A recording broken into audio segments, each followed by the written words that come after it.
Hello my fellow crime dogs and welcome back to our channel. My name is Nick, or Nicholas Ridiculous if you are watching Grandma. Here at Crime Dog we are obsessed with crime stories and we take great pleasure in sharing some of these tales with you. We would love it if you would subscribe to our channel and tap the little bell there to receive notifications. Without further ado, let's get into this week's case. It's Saturday the 22nd of May 1999 and the Easter holiday festivities are in full swing in a small quaint village in the south of France. It's 8 p.m. when, in the crowd, several local officials simultaneously receive a phone call. Their faces quickly turn to stone. Journalists attending that night soon get wind that something very serious is happening.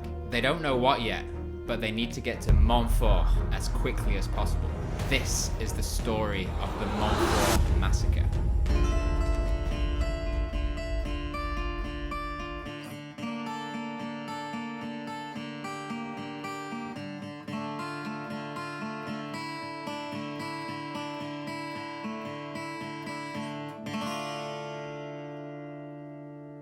Monfort is located about 40 kilometers from the town of HAUTE in the southwest of France. A beautiful area known for its amazing countryside, delicious local delicacies, and of course, wine, like pretty much every region in France. When journalists arrive at La Boupière farmhouse, police officers are running around frantically. 4 people have been murdered.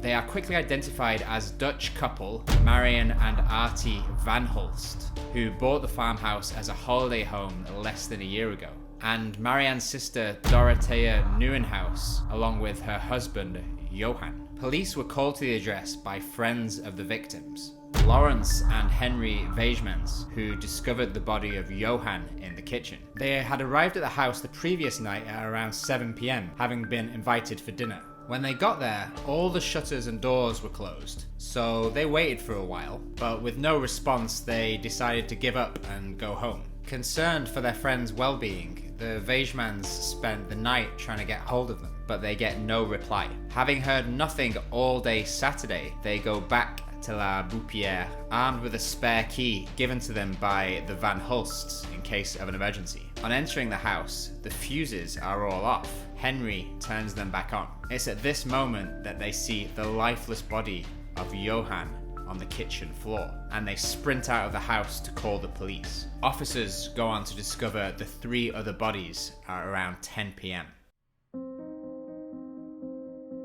On entering the house, officers are confronted by a horrific scene. As described by the Vegemans, in the kitchen, lying on his front, is Johan Nieuwenhuis. His hands and feet are tied together with masking tape. His body is covered with deep knife wounds, 15 in total, to his legs, arms, knees, thorax, and abdomen, suggesting he may have been tortured. His blood covered the kitchen tiles. In the ground floor bedroom, slumped on the bed, is his wife, Dorothea Nieuwenhuis. She's also tied up with tape. Her throat has been slit, and her body is covered in wounds. The same awful scene is repeated in one of the first floor bedrooms. In an almost identical position lies the body of Marianne Van Hulst, the sister of Dorothea, tied up, gagged, with her throat slit. Police then forced their way into a small workshop on the ground floor which was locked, and they find a 4th body, Artie Van Hulst, the husband of Marianne, a man measuring over 2 meters in height. He has been shot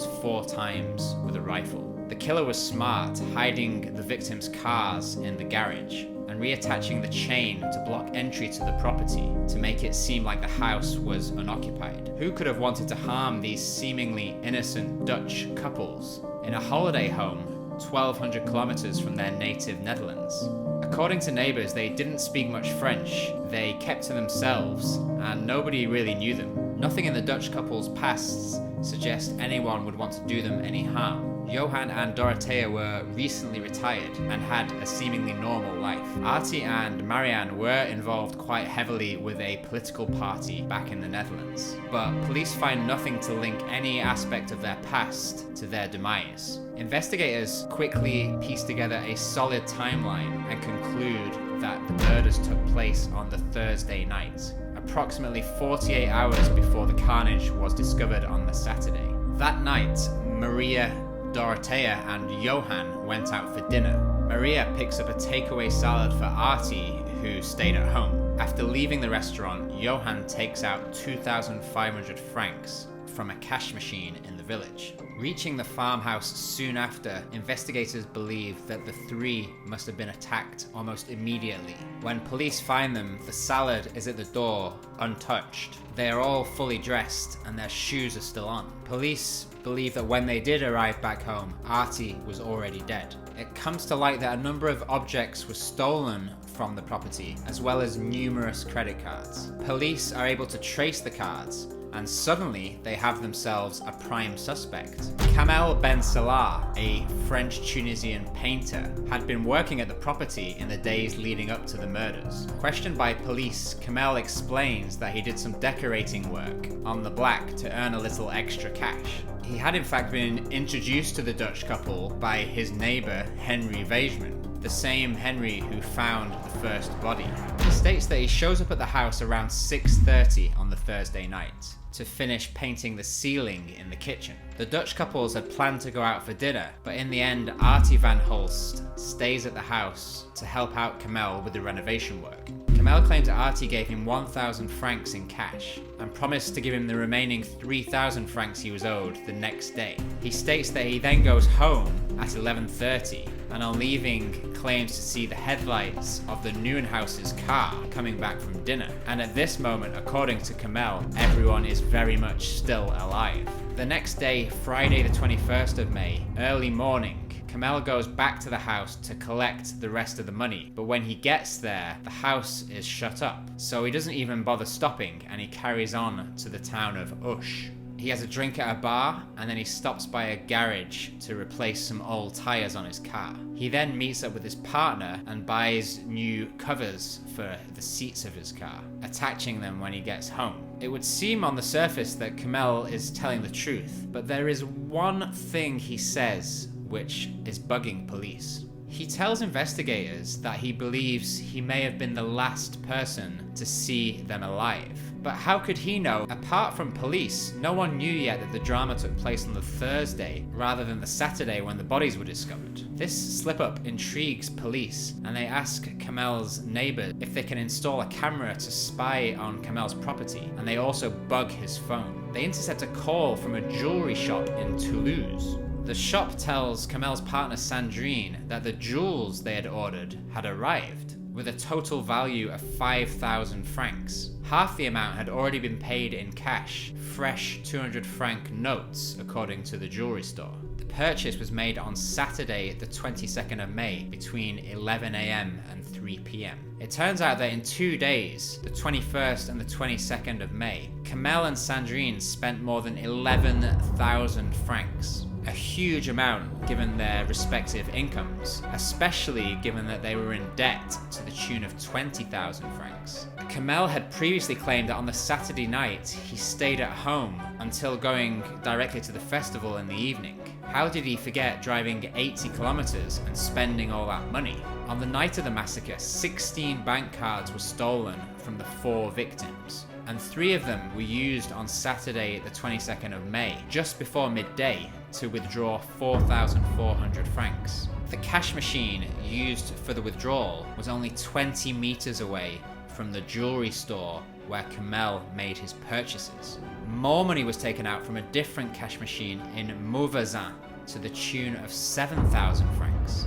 At 2:45 in the morning on the Friday 21st of May, just a few hours after the killings. That makes 11,400 francs, almost to the penny the total of Kamel and Sandrine's spending spree. From the Friday to the Sunday, another 20 unsuccessful withdrawal attempts were made in 8 different villages. As it turns out, all the money was withdrawn from one card only, that belonging to Johann Nieuwenhuis. Given the extensive torture wounds on his body, detectives deduce that under duress he gave up his PIN number to the murderer. The fraudulent withdrawals, however, didn't start in the hours after the murder. They began 4 days earlier on Monday the 17th of May.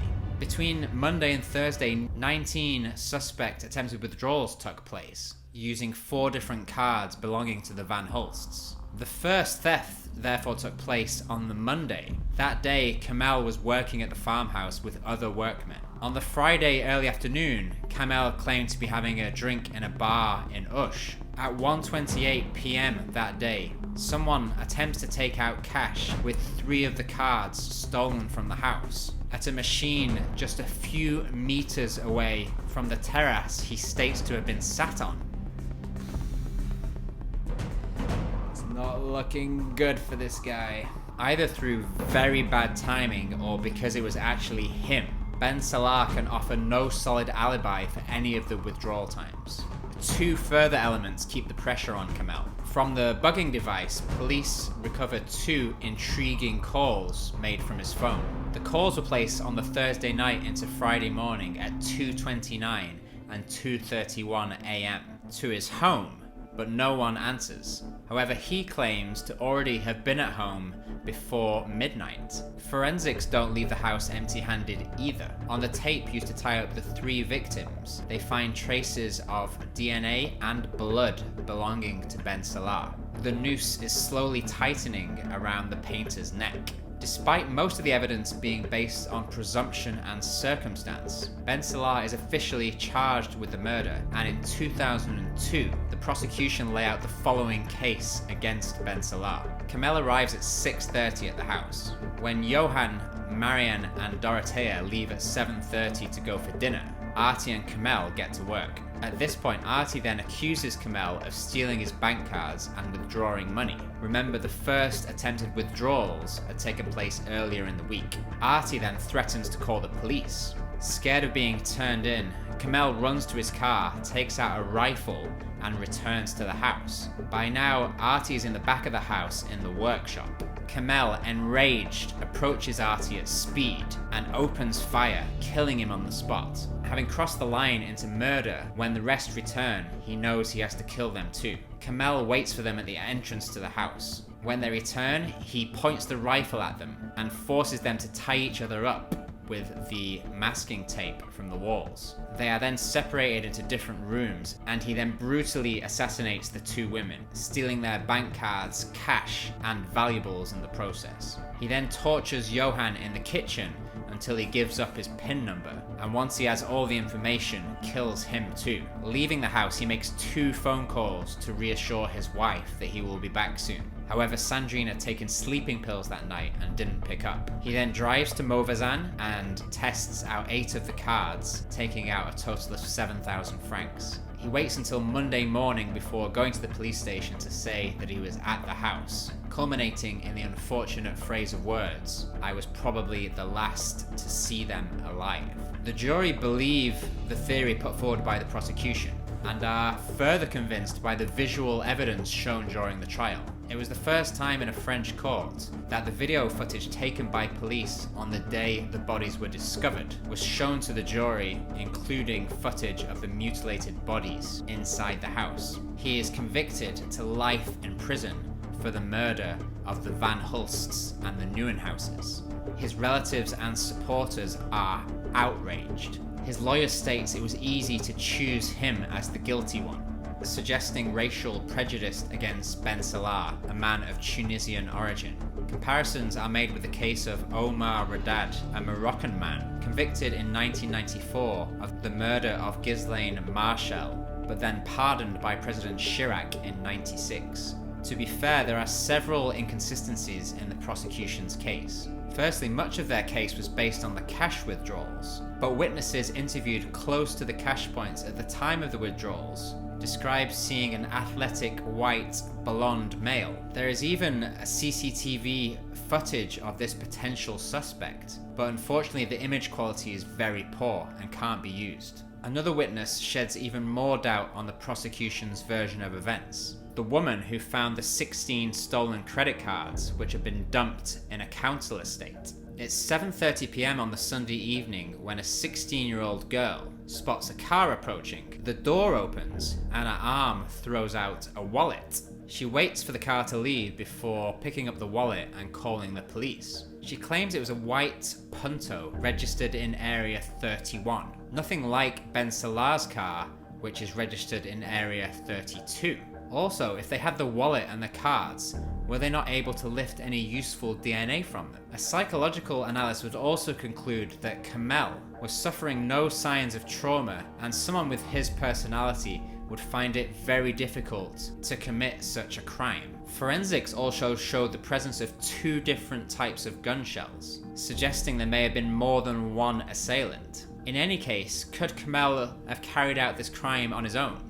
Would he have been capable of overpowering all 4 victims? The 2 men were not small, one of them was over 2 meters tall. And why would Kamel put all 4 victims in different rooms before killing them? It's highly unlikely that one person could have done this. Let's say this did go down like the prosecution claims. It seems very strange to me that Johan, who appears to have been tortured, wouldn't have willingly given up his PIN numbers when faced with a knife and a rifle. I don't know about you, but if my life was in danger, I wouldn't hesitate to give someone my PIN number. I would imagine my insurance would cover any financial loss, and I would walk away with my life. His lawyer also makes the valid point that his prints would be all over the tape, as he probably placed it on the walls in the first place. And it's very possible that he could have cut himself while working, which would explain the traces of blood. So if it wasn't Kamel, where did the 11,000 francs come from, you may ask? Apparently, he dealt in cannabis, which brought in a decent amount of money. On the day police searched his house, they found a large amount of cannabis and approximately 1,500 francs in cash. And what about the phone calls to his home in the hours following the murder? According to Ben Salah, he was at home. He couldn't sleep, so he went outside to have a smoke. He attempted to call a friend, but accidentally called home twice. Traces would indeed prove that the calls, if they didn't come from his home, did come from his village. No murder weapons were ever found either. We know Kamel did previously own a gun to protect his family, following an attack on his home, but it was taken away from him in November 97, and there is no evidence to suggest that he procured another one. Kamel obviously had his flaws. He sold cannabis, and it sounds like he smoked quite a lot too. But is he capable of assassinating 4 people in cold blood for a bit of extra money? It seems unlikely, but his excuses and alibi are poor. I get the impression the verdict was guilty before the trial even started, and the lack of murder weapon or real evidence made little difference to the jury. On top of that, there was another highly credible suspect in this case that we are yet to mention. German police informed their French counterparts that a psychotic serial killer was on the loose. Dieter Zerweimer failed to return from a prison leave on December 2nd, 1998. During his escape, the 55-year-old, who had already been convicted of murder, then went on to kill an old couple and 2 of their relatives in Remagen, Germany on March 21st, 1999, in circumstances remarkably similar to this one. As in this case, the victims were tied up and gagged. They were then either shot with a rifle or had their throats slit. As the drama was unfolding in France, a few kilometers away from the farmhouse, a grey Opel Vectra car stolen in Germany was found abandoned, and inside, officers found a large knife. His photo was released to local papers, and there were unconfirmed sightings of him in the Montauban area. He was finally caught in Germany on the 19th of August 1999. He denies stealing the Opel during his time on the run. He also denies ever being in the region or having anything to do with the Monfort murders. He is, however, from all accounts, a complete psychopath and a convicted mass murderer, so it is hard to take his word for it. This case initially seems like an easy slam dunk. Ben Salah's alibi is weak. He knows the victims. He needs money. He goes on a spending spree. He is never far away when the stolen cards are used. And just after the murders, he seems to know what time the victims died before this was public knowledge. However, I would say that all of this is circumstantial, and there was a psychotic German on the loose at the same time. who committed a similar crime just 2 months prior to the Monfort murders. Ben Salah continues to claim his innocence, and in a desperate attempt to attract attention to his plight, he has gone on several hunger strikes and attempted suicide on multiple occasions.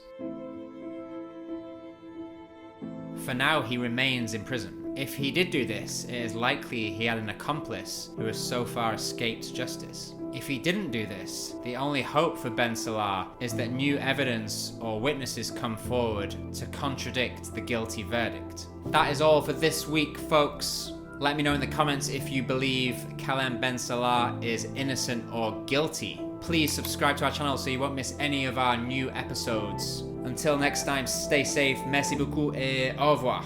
I don't know if he did this. I don't know if he did this.